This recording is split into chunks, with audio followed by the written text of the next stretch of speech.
The brown leather bag sat alone on bench number 7 near the east gate of Harlow Green Park. No name tag, no address, nothing but a small gold clasp, and the faint smell of expensive perfume carried on the late afternoon wind. Isaac Ward picked it up with the rough, calloused hands of a man who had spent 4 years maintaining things other people walked past without noticing. He had no intention of keeping it. He had no intention of opening it. He only wanted to find the right person and hand it back. But when the security guard at the Cross Meridian building asked him to open it for inspection, and Isaac saw what was resting inside, he understood that this night was not going to end simply, and the entire city was never going to look at Evelyn Cross the same way again. Isaac Ward did not look like someone the city noticed. He wore the faded blue uniform of the Parks Department, work boots with thick rubber soles, and a cloth handkerchief folded into his back pocket not out of habit, but because his son Eli had nosebleeds when he ran too fast, and Isaac had learned to always carry something useful.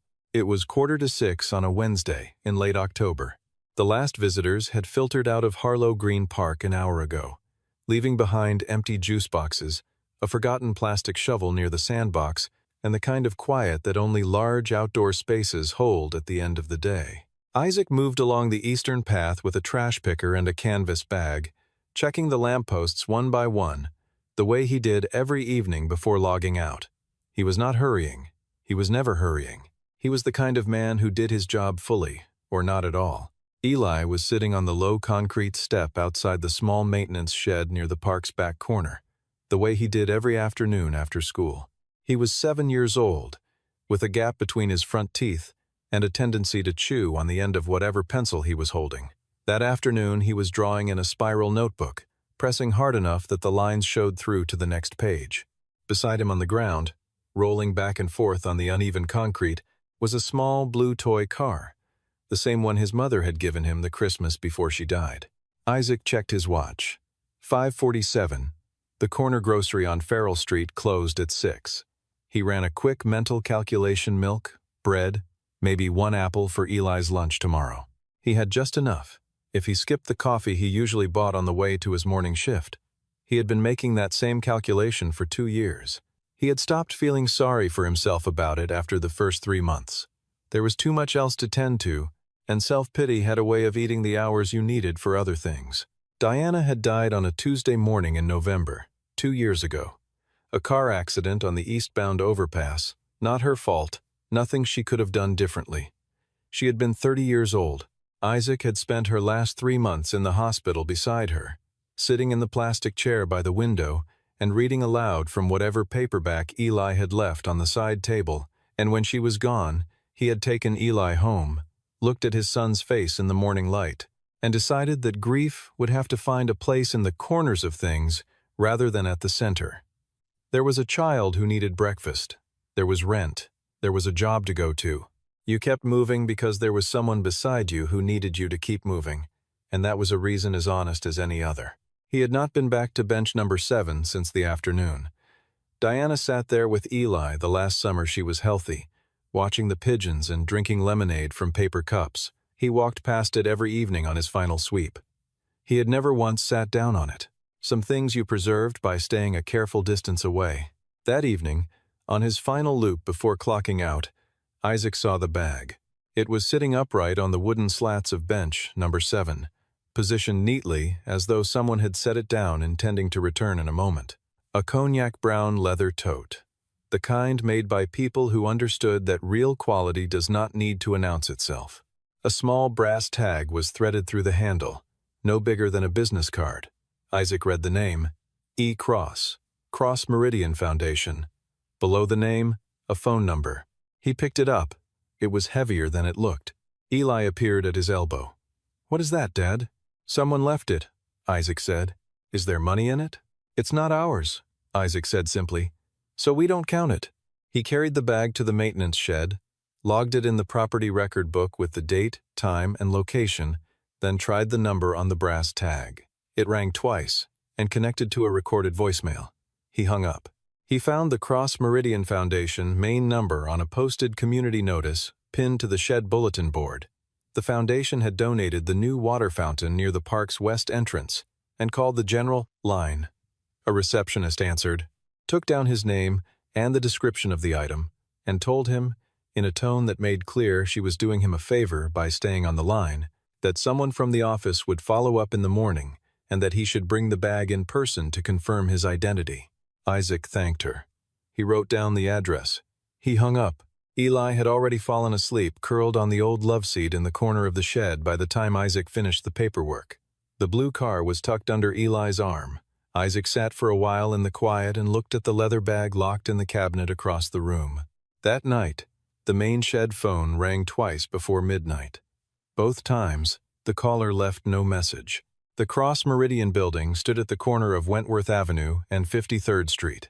40 stories of glass and steel that reflected the sky in a way that made it look permanent, immovable, as though the city had been built around it rather than the other way around. Isaac arrived the following morning in his one non-uniform outfit, a plain white button-down shirt, black trousers with a faint crease at the knee, the leather shoes he saved for court dates and school events. He had Eli with him because the morning sitter had canceled, and there was no one else. The lobby was exactly the kind of space designed to make most people feel small. White marble floors that picked up every footstep. 2 security guards in dark uniforms, standing with their hands clasped in front of them at angles that looked practiced. A reception desk made of a single slab of pale stone. Eli reached out and touched one of the polished columns near the entrance, then pulled his hand back when the surface felt cold. The receptionist asked Isaac his name 3 times, each repetition slightly slower, as though she was testing whether he would eventually change his answer. Then she directed him to a row of chairs near the far wall, a single armless guest chair beside the lobby's recycling station, separated from the main seating area by nothing except an unspoken agreement about where people like him were supposed to wait. Isaac sat down. Eli sat beside him. Eli began drawing on a piece of folded paper he kept in his jacket pocket.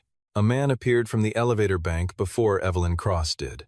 He was perhaps 44 years old, with hair combed flat and a Patek Philippe on his left wrist that caught the light every time he moved. His suit was dark charcoal and fit him the way expensive suits fit people who had been wearing them their entire adult lives. He moved across the lobby with the easy authority of someone who did not need to look where he was going because people always moved out of his way first. His name, Isaac would learn, was Jason Holt. He held the title of Chief Financial Officer at Cross Meridian Foundation. Jason stopped in front of Isaac and looked at the leather bag, then looked at Isaac. "Thank you for coming in," he said. The warmth in his voice was correct and precise, the way warmth is when it is being performed rather than felt. "I'm the CFO. Miss Cross is occupied with back-to-back meetings this morning. I'm authorized to take receipt of her personal property." He extended his right hand. Isaac looked at the outstretched hand. He did not stand up. He said, politely and without apology, that the name on the bag was Evelyn Cross, and that he had come in to return it to her directly. He was happy to wait. Jason's smile stayed in place, but something shifted behind his eyes. "You're a City Parks employee?" "I am," Isaac said. "And you understand where you are?" "Yes," Isaac said. The elevator opened again. Evelyn Cross crossed the lobby in a navy-wrap dress and low heels, moving the way people move when their time is the most expensive thing in the room. She was 35 years old, with dark hair and the posture of someone who had grown up being told to stand straight. She looked at the bag in Isaac's hands, and then at Isaac himself, and her expression gave away nothing at all. Isaac stood and handed her the bag. She took it. She said, "Thank you." 2 words, her eyes already moving toward the day waiting for her, and she turned toward the elevator. In the moment the bag exchanged hands, the inner zipper pocket caught on Isaac's thumb and pulled open slightly. A folded paper slipped out and fell to the marble floor. Isaac picked it up and turned to hand it back. But the elevator doors had already closed. Jason Holt held out his palm. Isaac placed the paper in it. Jason folded it once and slipped it into his jacket pocket without looking at it. But Isaac had already seen the first 3 words printed at the top of the page. In the half-second, the paper lay unfolded in his hand. 3 words, bold typeface, all capitals, confidential, board audit. Eli pulled on his sleeve. "Can we go? I'm hungry." "Yeah," Isaac said. "Let's go."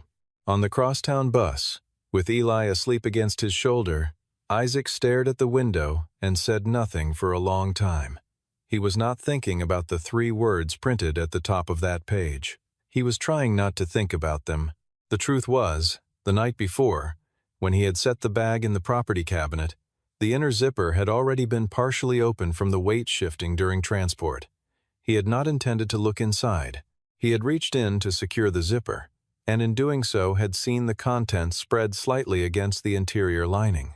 There was a leather wallet, a secondary cell phone with a cracked screen, a sealed envelope, and a thin blue folder, not fully closed, the top page visible. He had not read the document. He had not touched it.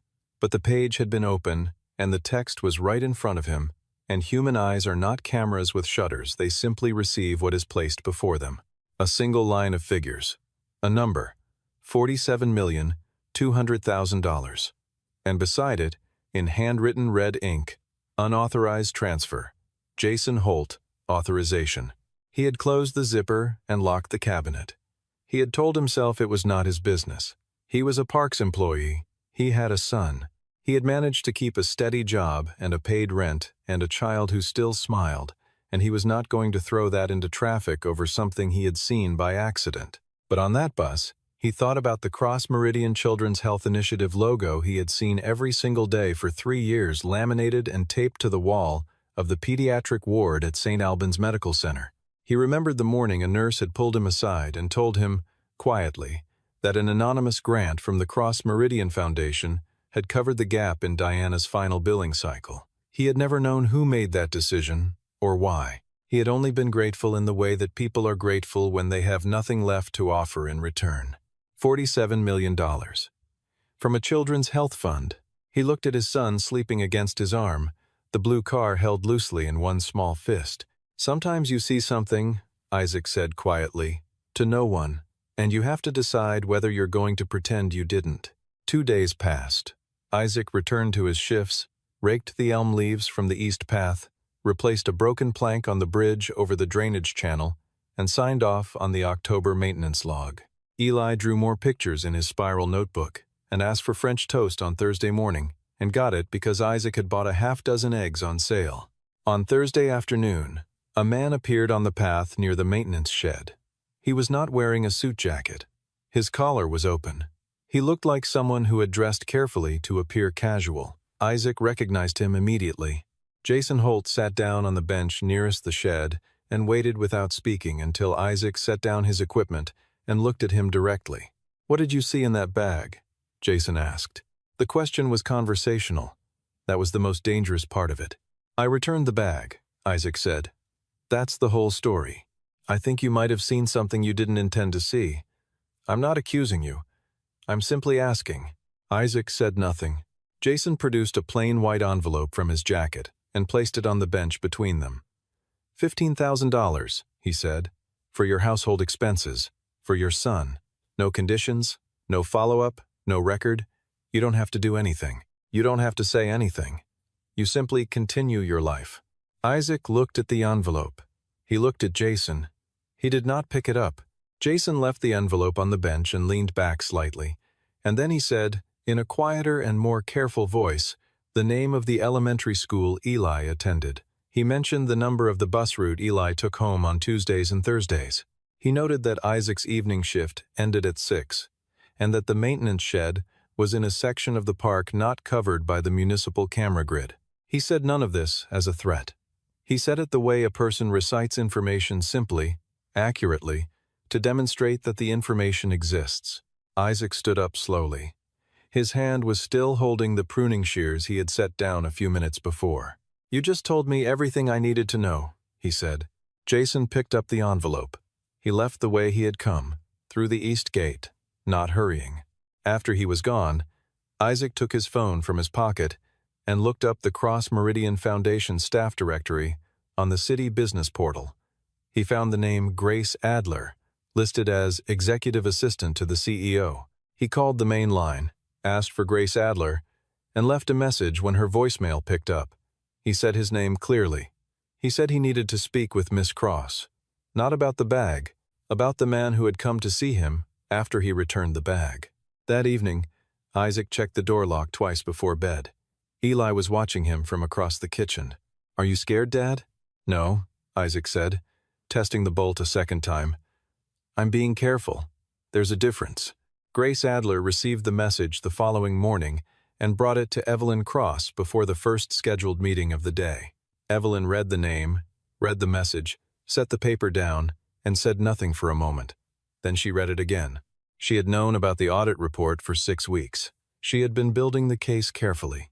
The way you build a case against someone who has access to every system and every person inside an organization, slowly, quietly, gathering from the outside in. The blue folder she carried in her personal bag was a working copy of the internal audit, not the original, because the original was already secured off-site with the Foundation's independent legal counsel. She had not expected to lose the bag. She had not expected anyone to find it and return it, least of all intact. When Grace came back with a background summary on Isaac Ward, Evelyn sat with it for a long time without speaking. Isaac Ward, 31 years old. City Parks employee, 4 years of service. Exemplary record. Widower wife Diana Ward, deceased 2 years prior. Cause: motor vehicle collision on the eastbound overpass, November, a Tuesday morning. The other vehicle, a Cross Meridian Foundation Company car, driven by a contractor returning from the Foundation's annual autumn gala. The contractor had a blood alcohol level of 0.14. The Foundation's legal team had arranged an out-of-court settlement within 6 weeks. Isaac Ward had accepted the settlement. He had not pursued further legal action. The person who had processed and authorized that settlement on behalf of the Foundation was Jason Holt. Evelyn sat very still. She had signed the final settlement summary document. She remembered the document number, the date, the dollar figure. She had not known the name of the woman who died. She had not asked. It had been a line item in a quarterly risk management review, and Jason had handled everything, and she had signed. A man who had reason, real, permanent, irreversible reason to hate the name Cross Meridian had found a bag belonging to her, had returned it without opening it, and had left a message not to complain, but to warn her that someone inside her own organization had come to pressure him into silence. Evelyn told Grace to arrange a meeting. Off calendar, not in the office. They met at Harlow Green Park on a Saturday afternoon, in the quiet, open area near the West Fountain. Grace stood at a respectful distance. Evelyn wore a plain wool coat with the collar turned up and her hair tied low. She looked smaller than she did in photographs. Eli was on the swing set at the edge of the playground. Isaac stood when he saw her approaching and offered his hand. She shook it. "You want to talk about Jason Holt," she said. It was not a question. "I want to know if you already knew what he was doing," Isaac said. That was also not a question, and Evelyn respected him for it. She told him the truth without preamble. She knew about the unauthorized transfers. She had known for 6 weeks. She had been building a case with external counsel, because if she moved too quickly, Jason had enough administrative access and enough contingency plans in place to redirect the evidence trail onto the department heads who had countersigned the transfer authorizations without understanding what they were signing. She needed a witness outside the organization, someone Jason could not reach, edit, or discredit from within. Isaac listened, Evelyn said. The money came from the Children's Health Initiative, $47,200,000, across 11 hospital programs over 18 months. Isaac looked at the swing set, at Eli's small feet pointed at the sky. St. Albans Medical Center, he said. Pediatric ward. Yes, Evelyn said. She watched his face. He did not look angry. He looked like a man absorbing something he had already suspected, but had hoped was not true. She told him the rest. She told him about the settlement, about the company car, about the document she had signed without asking the victim's name. She said the words plainly and without softening them, because he deserved that. The silence between them lasted for a while. Eli ran over from the swing set, out of breath, and held up a drawing he had made in his notebook. Dad, the swing is stuck on one side. I'll fix it in a minute, Isaac said. He went with Eli to the swing set, crouched down, examined the chain, and worked it free with 2 turns of his wrist. He gave the swing a gentle push. Then he came back and sat down on the bench across from Evelyn. What do you need from me?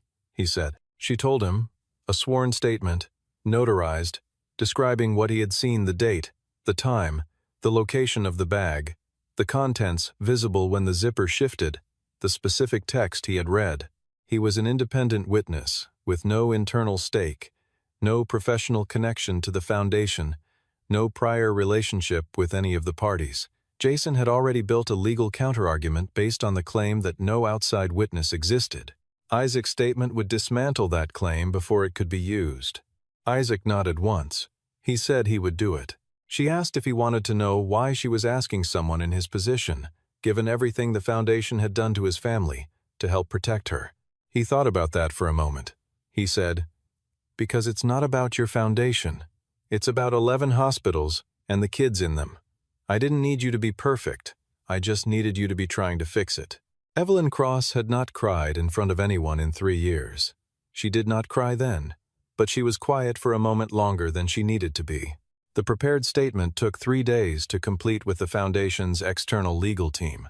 Isaac sat in a conference room in the law firm's office on a Tuesday afternoon, with Eli beside him eating crackers and drawing trucks, and answered every question directly and without embellishment.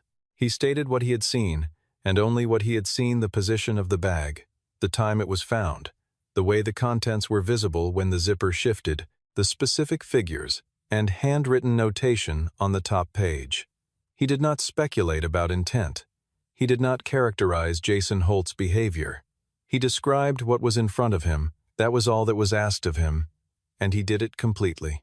Jason had anticipated this. His legal team filed a preliminary objection 2 days before the board meeting, arguing that Isaac's statement was inadmissible as it constituted unlawful inspection of confidential documents by a non-party.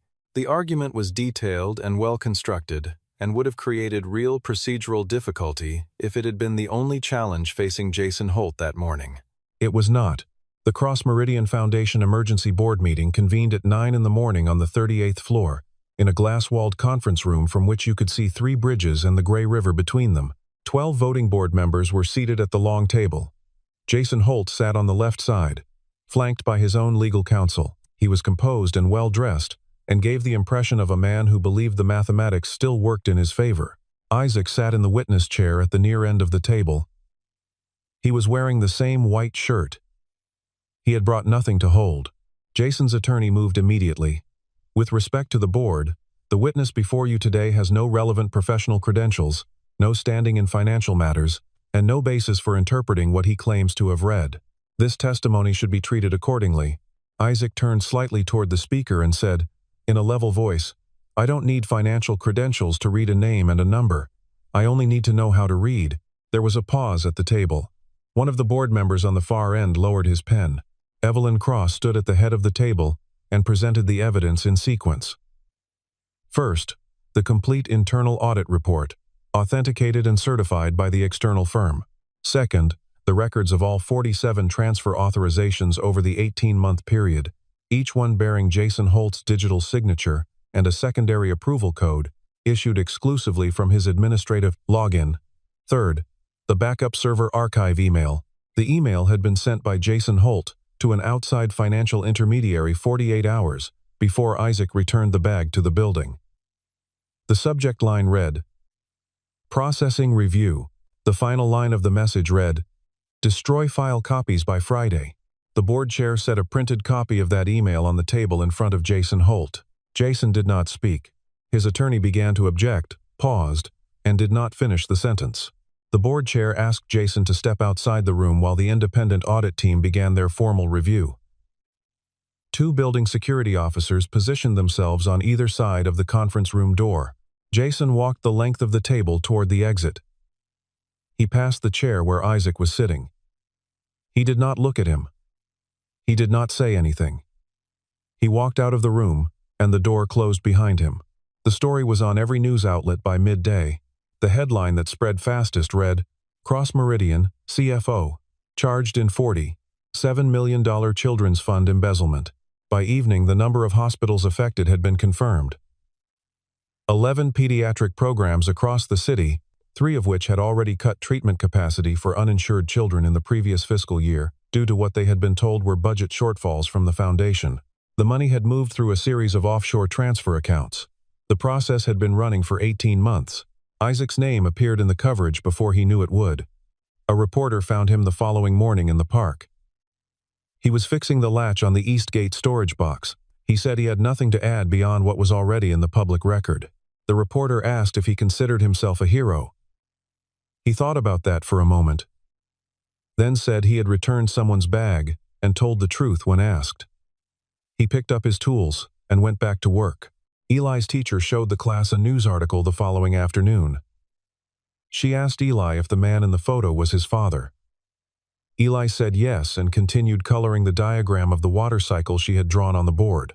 But that evening, at the kitchen table, he looked at Isaac over his cup of soup and said, "You did the right thing, didn't you, Dad?" It was not a question. Isaac said, "I didn't do the wrong thing. That's usually enough." Evelyn Cross released a public statement the same day. She announced the immediate restructuring of the Cross Meridian Foundation's board governance, a full, independent audit of all operational accounts going back 5 years, and a complete financial restoration of the Children's Health Initiative, the entire $47,200,000 to be returned to the 11 hospital programs within 90 days, with an additional allocation to cover the treatment gaps caused by the shortfalls. Among the 11 programs listed for restoration was the Family Support Fund at St. Albans Medical Center, from which $3,200,000 had been redirected under Jason Holt's authorizations. It was the same program that had quietly covered part of Diana Ward's final billing. 1 week after the board meeting, Evelyn Cross came to the park again. Grace Adler was not with her. She wore a plain gray coat and walked in through the east gate at 4 in the afternoon, when the light was low and golden and the elm trees were almost bare. Isaac was repainting the number above the bench near the east path, bench number 7, with a small brush and a can of white trim paint. He heard her footsteps and turned, then nodded once and went back to the number. He finished the last stroke before he set the brush down. She waited. She had learned, in the past week, something she had not expected to learn about Isaac Ward. That he gave people time to say what they actually meant, rather than filling the silence for them. "I signed a document 2 years ago," she said. "It was a settlement summary. The file came to me through Jason's office. The victim's name was listed by initials only." She paused. "I didn't ask for the full name. I had 8 items on my agenda that morning, and I signed it and moved to the next one." Isaac set his brush across the rim of the paint can. "When your assistant sent me your file," she continued, "I read the accident report for the first time, all of it." Her voice was steady, but it was working to be. "I did not know there was a child. I did not know you were still in the city. I did not know any of the specifics I should have known before I signed my name to a document that was supposed to close a chapter for your family." Isaac was quiet. "I don't know how to adequately apologize for something that can't be undone," she said. "I know that what I'm saying right now doesn't restore anything. I'm saying it because you deserve to hear it, not because it does anything useful." He looked at her for a moment. He said, "I returned that bag before I knew any of this, before I knew whose foundation it was, before I knew about the accident, before any of it. I returned it because it wasn't mine." He picked the brush up again and turned it slowly in his fingers. "I'm not telling you that so you'll feel better. I'm telling you so you understand why I'm standing here talking to you instead of walking away. It was never about a debt." From across the playground, Eli came running with his notebook pressed flat against his chest, slightly out of breath. He stopped in front of Evelyn and held the notebook out to her. On the open page was a drawing in blue and orange crayon, a tree, a small house, 3 people standing in a yard. "That's our park," Eli said. Evelyn took the notebook and looked at the drawing for a long time. Her hands did not move. She gave the notebook back to Eli. And then she asked Isaac the question she had come to ask. She said she wanted to know what he needed, not for himself. She clarified immediately. She understood what his answer to that would be. She wanted to know what mattered. He did not ask for a job. He did not ask for money or recognition or anything with his name on it. He said, "That Children's Health Fund. Don't let it be a name on a plaque anymore. There are a lot of kids in this city whose parents are making the same calculations I make every week, and they don't always have the margin I have. Some of those 11 programs make them permanent, make the funding a condition, not a gift." She said she would. He believed her. 3 months passed. The leaves came back to the elm trees slowly.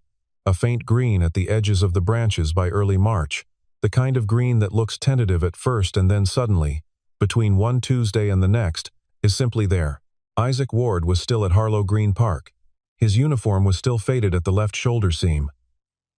His boots were still the same pair he had bought 2 years ago at the workwear discount store on Mallory Street. In February, he had been made shift supervisor for the Eastern Maintenance Zone, not as a reward for anything that had happened in the fall, but because he had done the job well and the previous supervisor had retired. It was a small increase in pay. He used it to open a savings account for Eli. One morning, a new spiral notebook appeared on the concrete step outside the maintenance shed, where Eli always waited in the afternoons. It was a good one, heavy paper, with a forest green cover. On the inside of the front cover, someone had written in small, precise handwriting, "For the kid who draws the park." There was no signature. Eli did not know who had left it. He accepted it without much ceremony, opened it to the first page, and began drawing the duck pond near the south entrance. Isaac watched him from the doorway of the shed and said nothing. That evening, near the end of his shift, Isaac sat down on bench number 7. The white paint on the number above the backrest was clean and bright, still visible even in the low late afternoon light. The bench was empty except for him. Eli sat beside him, rolling the blue car back and forth on the weathered wood, making a small low sound with the engine the way he always did. "Dad," Eli said, after a while. "Yeah. Why did you pick up that bag?" Isaac thought for a moment. He watched the last of the evening walkers move along the far path. A couple with a dog. An older man in a red hat. Because it didn't belong there without someone. Eli considered this. "That's the whole reason?" "That's the whole reason." The lamps along the east path blinked on one by one as the sky dimmed the new LED fixtures Isaac had helped install the previous spring, replacing the old sodium bulbs that used to flicker in cold weather. They came on cleanly, without hesitation, the way good work behaves when it is done right and then left to do its job. Isaac leaned back on the bench and let the light settle around them. Eli rested the blue car flat on the wood and looked up at the first lamp as it came on, then at the second, then at the third. There is nothing grand about the right thing when you are standing inside it. No music, no crowd, nothing that announces itself. There is only the moment when you see something that does not belong, and you decide what kind of person you are going to be about it. And then you act accordingly, and then you go home and make French toast and check the door bolt and watch your son sleep. Isaac Ward had found a bag on a bench. He had returned it to the right person.